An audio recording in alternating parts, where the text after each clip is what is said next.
Welcome back to Market Day Report. I'm Chris Swift. Let's take a look and see what the grain markets are doing now and see if we've had much change to them. And I really don't think we have, but the corn market, kind of mixed right now. March corn up a quarter, 446 even. Got a new low for the day at 444 even. May is down a quarter, 456 even. And that July contract up a half, 465 and a quarter. Take a look at our beans. 12.33 even on the March contract, up 8 3/4. May up 7 3/4 at 12.40 3/4. In July, 12.48 1/4, up 7. Take a look at Chicago wheat. It's been firmer for most of the day and still is, but just barely hanging on. I got March 5.97 1/4, up 3/4. May up 1 1/4 at 6.07 3/4. New crop July up 1 3/4 at 6.13 3/4. Hard red Kansas City wheat up 10 1/2, still got some stellar gains there. March 6.17 1/2, May up 8 1/4 at 6.19 1/2, July up 5 1/2 at 6.20 even, and we'll wrap it up with Minneapolis spring wheat up 1 1/2 on the March at 7.02, May up 1 1/2 at 7.06 1/4, and July up 1 1/2 at 7.11 1/4.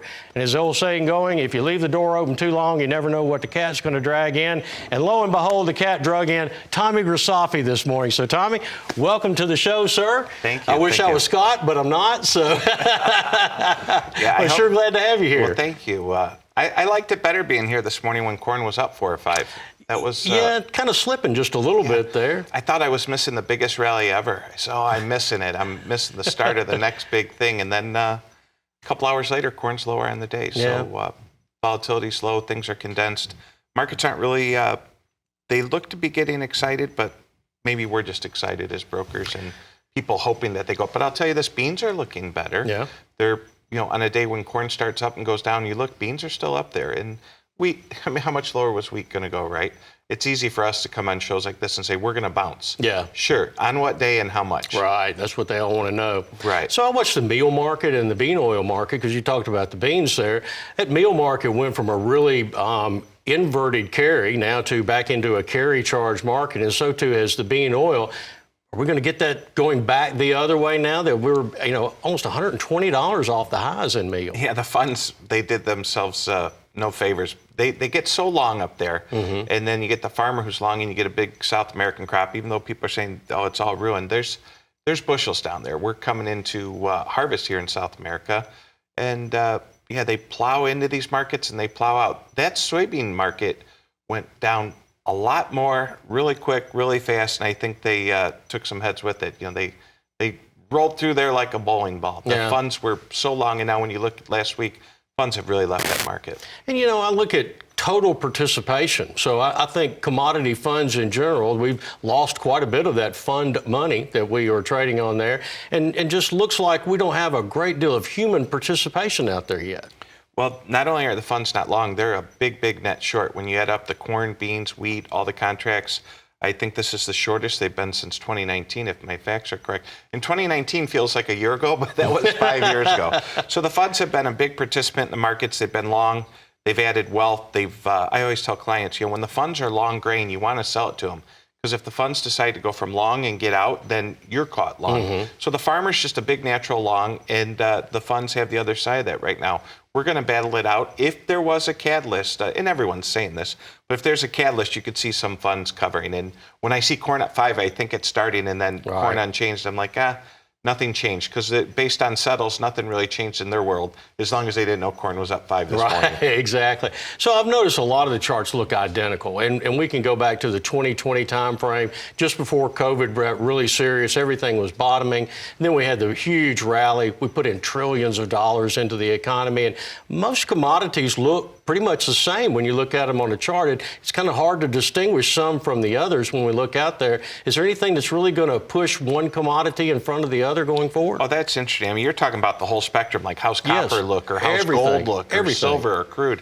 Yeah, they've all come down, and there was that reinflation trade with all the money being pumped, and then there was the hedge against inflation. Right. At first, inflation was transitory; it didn't exist until we got through the election cycle. Then it really existed, and now we've gotten through that.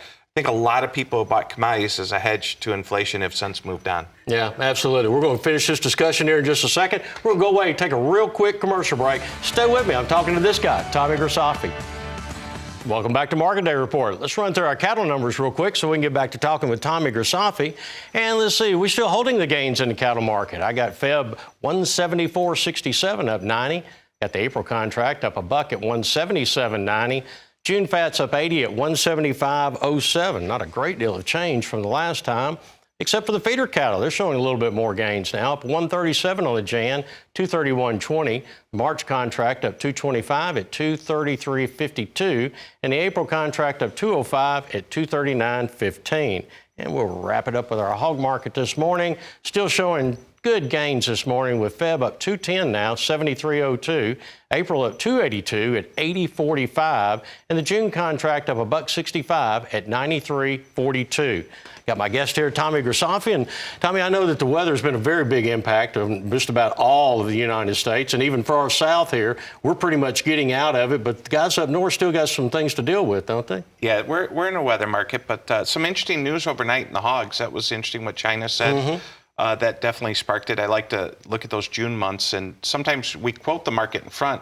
But I think guys like yourself really focus on the back. The other day I was listening to you while I was driving here, and you were talking about one of those spreads that it was at 6, but a lot of times it goes out to 12 in the cattle. And I think that's, as people look at the front months, they just quote it up. But there's a lot of relationships here that get in sync or out of sync based on historicals. And you know a lot more about that than I do. Well, a lot of these markets are still physically delivered. So, when you get down into the last 2 or 3 weeks, it really separates the men from the boys as who wants that product or who wants to be able to deliver that product. But when we look out into the future, there's so much time for the convergence of bases to take place that we can see things in that just aren't going to take place here on the front end of it. So, and you mentioned the hogs because that's really interesting. I was really kind of negative towards the hog. I don't mind, saying, because I've written it for several weeks now. I was very surprised that the hogs kind of related to this because it didn't seem like that big of a news. I know that it is, but it's probably not going to help our pork exports any. Yeah, but just maybe the overall emotion of the funds coming in and out, and maybe they push things too far. And this is a perfect example of,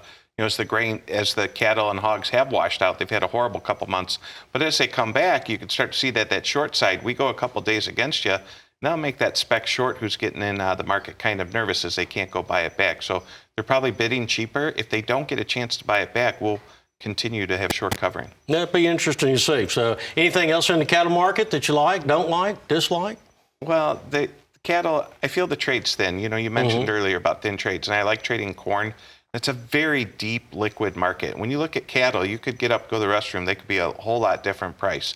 They open, they're extremely volatile on the open. They trade up, they trade down, and it doesn't take much to move these markets anymore. Not to mention, they're still very scared from how hard we came off those tops here just a few months ago. Oh, no doubt. We're down to like 271,000 contracts, total open interest, and I've seen it well over 4 several times. So, Tommy, certainly do appreciate you taking the time to be in this morning with us. It's Tommy Grisafi. And Suzanne, what a treat to have an extra guest in the I got to tell you, it is nice to have Grisafi here in the studio, live and in person. I said the man with the best internal clock. You always know your timing. And it's going to be great having this man, of course. Jumping in for Scott Shelley at Cal Guy Close. Looking forward to it. Thank you, Tommy. Thank you. Thank you very much, Chris.